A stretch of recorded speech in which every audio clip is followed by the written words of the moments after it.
Dobro jutro, drage ženske, dobrodošle na naš drugi dan in smernico pod številko 7. Napiši dokaze svojega poguma in dokaze svoje uspešnosti. Zdaj, vsakič, ko se podamo na potovanje, ko se odločamo za neko avanturo v našem ciklu, v našem obdobju, je najprej tisto, kar stopi v ospredje, vznemirjenje, navdušenje, nekaj novega se obeta. In potem se zlahka zgodi, da nas preplavi strah. Pomislimo, kaj pa, če mi ne bo uspelo? Pomislimo in se spomnimo vseh trenutkov neuspeha in vseh trenutkov, ko smo požrle besedo, ki smo jo dale sebi.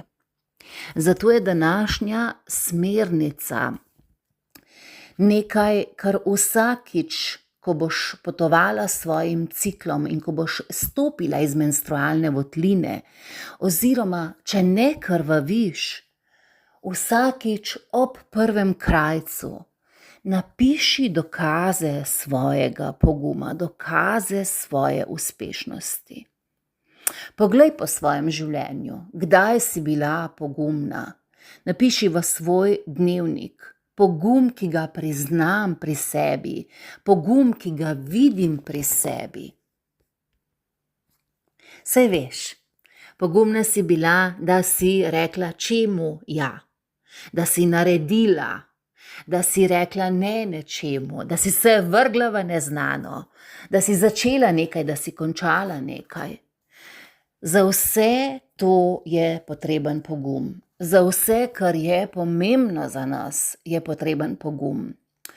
Stopanje v neznano je treniranje mišice poguma in potrebujemo jo, če hočemo zasledovati svoje namere, če hočemo zasledovati to, kar nam je pomembno.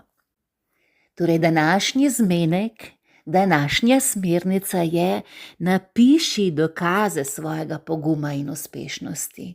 Napiši, kje si videla svoj pogum, kje priznavaš svojo uspešnost, kaj rečeš, Marcina, to si pa dobro naredila, bravo, ljuba moja, bravo, da si naredila to.